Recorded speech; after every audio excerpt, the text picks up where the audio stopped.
Assalamualaikum warahmatullahi wabarakatuh. Alhamdulillahilladzi hadana li hadza wa ma kunna linahtadiya laula an hadanallah. Asyhadu an la ilaha illallah wa asyhadu anna Muhammadan abduhu wa rasuluh. Wa sallallahu ala sayyidina Muhammad wa ala alihi wassahbihi ajma'in amma ba'du. Puji syukur hanya milik Allah. Salawat dan salam mari kita curahkan kepada baginda alam kita Nabi Yuna Muhammad Sallallahu Alaihi Wasallam. Hadirin yang dimuliakan, betapa banyak permasalahan umat bermula dari lemahnya ekonomi. Ketika masyarakat lemah secara ekonomi, muncul kesenjangan, muncul kriminalitas, bahkan muncul ketergantungan terhadap sistem ribawi yang justru menjerumuskan kita kepada dosa yang besar. Islam datang membawa solusi, bukan hanya sekedar teori. Islam hadir dengan sistem ekonomi yang syariah, yang bukan hanya mencari rezeki, tapi juga halal. Bukan hanya halal, tapi juga bermanfaat. Bukan hanya bermanfaat, tapi juga berkah. Bukan hanya berkah, tapi juga diridhoi oleh Allah Subhanahu wa Ta'ala. Sampai sejauh itu, Islam mengatur sistem ekonomi yang syariah. Karena sesungguhnya keutamaan seorang muslim tidak hanya terletak kepada ibadah mahdhahnya saja, tapi juga pada bagaimana ia mengelola harta sesuai tuntunan Allah Subhanahu wa Ta'ala. Maka pada kesempatan kali ini, mari kita bangkitkan semangat untuk menguatkan ekonomi umat dengan sistem syariat. Menurut analisa Bank Indonesia, bahwa ternyata ekonomi syariah mampu menyanggah perekonomian sosial di tengah ketidakpastian global sepanjang tahun 2024. Sektor unggulan halal value chain terus tumbuh dan mampu menopang 25% perekonomian sosial. Ini membuktikan bahwa ekonomi syariah dan sektor halal value chain menjadi peran penting dalam perekonomian dalam negara ini.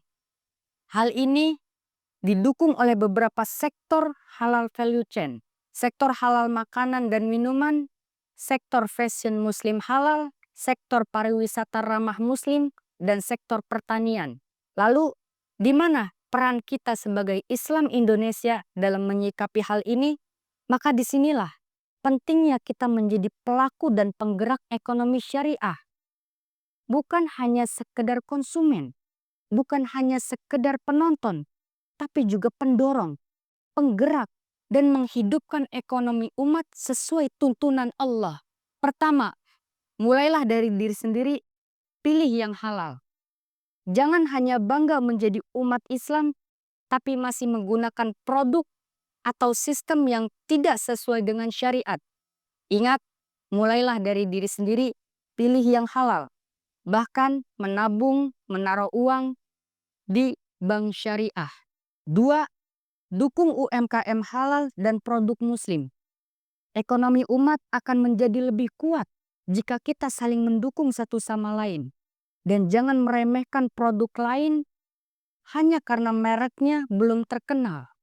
Nabi Shallallahu Alaihi Wasallam bersabda, Al-mu'minu lil mu'mini yashuddu ba'duhu ba'don. Seorang mukmin dengan mukmin lainnya seperti bangunan yang saling menguatkan satu dengan yang lainnya. 3. Jauhi riba, gharar, dan maisir. Ada seorang ayah yang baru gajian yang seharusnya digunakan untuk belanja atau bayar sekolah anaknya, tapi langsung habis hanya untuk membayar pinjaman online.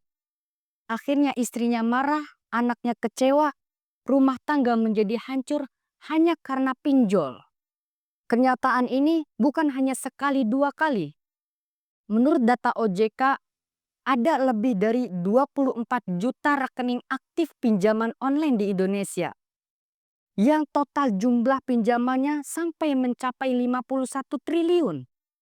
Dan yang lebih mengenaskannya lagi, yang terjerumus dalam peristiwa ini adalah kalangan-kalangan anak muda. Padahal kita memiliki solusinya. Bank Syariah Indonesia memiliki nasabah lebih dari 19 juta orang. Kalau pinjol hanya menyesatkan. Tapi Bank Syariah Indonesia justru memberikan jalan yang halal, yang tidak ada ribanya. Karena sesuai dengan tuntunan Allah Subhanahu wa Ta'ala, wa ahallallahu al-bai'a wa harramar riba. Allah menghalalkan jual beli dan mengharamkan riba. 4. Gerakan zakat, infak, sedekah, dan wakaf produktif. Ekonomi syariah bukan hanya sekedar bisnis, tapi juga berbagi. Zakat bukan hanya sekedar membersihkan harta, tapi juga menggerakkan ekonomi. Contoh, zakat bukan hanya sekedar membagikan beras, tapi juga bisa dikelola untuk menjadi usaha mikro. Wakaf bukan hanya bangunan masjid, tapi juga bisa untuk kebun, toko, atau bangunan sekolah yang bermanfaat. 5. Bangun mental penggerak bukan penonton. 245 juta penduduk Indonesia adalah orang Muslim, salah satu terbesar di dunia. Ini artinya kekuatan pasar ada di tangan kita, ada di negeri kita sendiri. Maka dari mulai hari ini, marilah sama-sama tanamkan dalam jiwa kita untuk menjadi penggerak, bukan hanya penonton. Hadirin yang dimuliakan, inilah sekelumit yang saya sampaikan. Semoga bermanfaat. Kurang lebihnya mohon maaf. Wassalamualaikum warahmatullahi wabarakatuh.